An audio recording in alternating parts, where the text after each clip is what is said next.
आठवां प्रश्न है, कह रहा है कि tan 19 पाई बाई 19 पाई बटा 3 इसका मान निकालो। तो इसको मैं अगर समझाने के लिए बोलूं तो पाई के रूप में दे दिया है अब, ठीक है, समझ लो, रेडियन। पाई का मतलब 180 डिग्री होता है, यहाँ पे सीधा 180 डिग्री रखो और इसका मान निकालो सबसे पहले। तो 19 गुणा 180 बटा 3 करोगे तो 3 6 18, यानी कि 60 गुणा 19, ये हो जाएगा आपका 1140 डिग्री। अब देखो इसके हिसाब से अगर मैं समझाऊं 1140 डिग्री तो बहुत ही आसान है, प्लस का है यानी कि ऐसे घूम रहा है। एक चक्कर लगाया 360, दो चक्कर लगाया 720, तीन चक्कर लगाएगा तो क्या हो जाएगा 1080, ठीक है। और फिर अगर उसमें 60 और जाएगा तब कितना हो जाएगा 1140, यानी कि ये वाले बात कर रहा है, इतने कोण की है। और यहां से लेके यहां तक कितना कोण है 60 अंश। तो आप tan 60 का मान लिख दो, हो गया।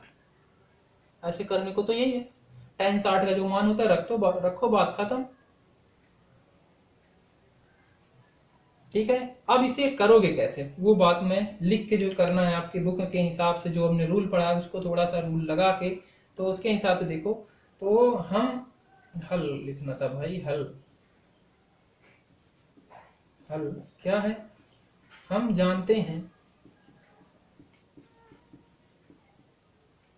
कि लैंग्वेज आप अपने हिसाब से लिख सकते हो, आपको जैसा आता है माइंड में वैसे, बस आपको कंसेप्ट क्लियर होना चाहिए, जो आंसर आ रहा है वो सही होना चाहिए, बस आप अपने हिसाब से लिख रहे हो, लैंग्वेज की कोई बात नहीं है।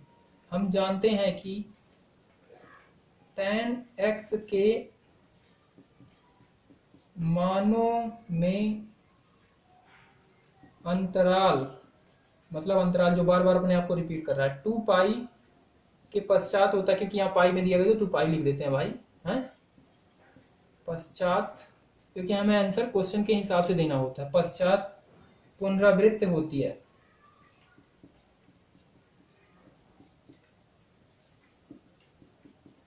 ठीक है, पुनरावृत्ति होती, तो हमें कितना चक्कर लगाना पड़ा था, यहाँ पे आपने देखा 3 चक्कर लगाया था और 60, यानी कि एक चक्कर मतलब 2 पाई, दो चक्कर मतलब 4 पाई, तीन चक्कर मतलब 6 पाई। तो इसे आप लिख सकते हो क्या कि tan 6 पाई, प्लस में क्या किया था 60 किया था, तब आया था 1140, ठीक है। और प्लस में 60 को क्या लिखोगे पाई बाई 3, ये लो।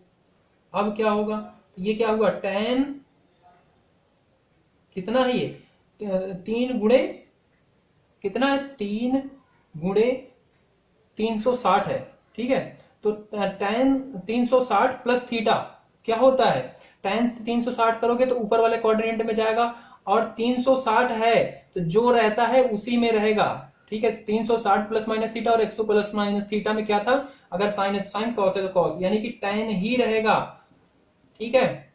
और यहां से गया है, ठीक है, और ये क्या है tan है, तो tan क्या होगा, tan क्या होता है फर्स्ट क्वाड्रेंट में धनात्मक होता है, यानी कि tan थीटा ही हो रहेगा, तो यह आ जाएगा पाई बाई 3। tan पहले चतुर्थांश में धनात्मक ही रहता है, सारे धनात्मक रहते हैं, तो पाई 60 का मान लिख दो, पाई 60 का मान होता है √3, बहुत खत्म। नौवां प्रश्न दिया गया है, कह रहा है कि साइन माइनस में 11 पाई बटा 3 का मान निकालो। अरे भाई 11 पाई दिया गया, सीधा पाई का पहले मान रखो 360, ओ सॉरी 180, उसमें मैंने 360 रखा था, क्या 180 होता है, ठीक है। तो ये 11 गुणे 180 बटा 3, तो 3 6 18, 60 गुणे, तो ये हो जाएगा 660 अंश, ठीक है। तो 660 अंश अगर प्रैक्टिकल बात करें तो कहां पे है, ऋणात्मक है, यानी कि यूं गिना जा रहा है, 1 360, 2 क्या हो जाता है 720 हो जाता है, और ये क्या है 660 ही है, यानी कि 720 में से कितना घटाऊं तो 660 आएगा, यानी कि 60, यानी कि ये वाला कोण कहीं पे यहीं पे है, ये इतने कोण की बात कर रहा है, यानी कि ये इतना कोण क्या है 60 है। तो साइन 60 का मान जो होता है वही होगा इसका मान, बात क्लियर है ना, साइन 60 का जो मान होता है वही इसका होगा। चलो अब इसको इसके हिसाब से करते हैं, तो आपको पता है नियम के हिसाब से, ठीक है। हल, अगर साइन माइनस थीटा होता है तो क्या होता है, वो माइनस थीटा ही रहता है, क्योंकि चौथे चतुर्थांश में मैंने बताया था कॉस और सेक में होता है प्लस, बस यानी कि ये यही रहेगा। तो ये हो जाएगा माइनस का 11 पाई बटा 3। ठीक है, और ये देखो ये आपको कितने चक्कर लगा के आना पड़ा था। ठीक है, तो एक चक्कर और दूसरे में से क्या हुआ है 60 माइनस हुआ है, यानी कि इसे आप लिख सकते हो क्या, 4 पाई में से माइनस कर दो 60 पाई बाई 3।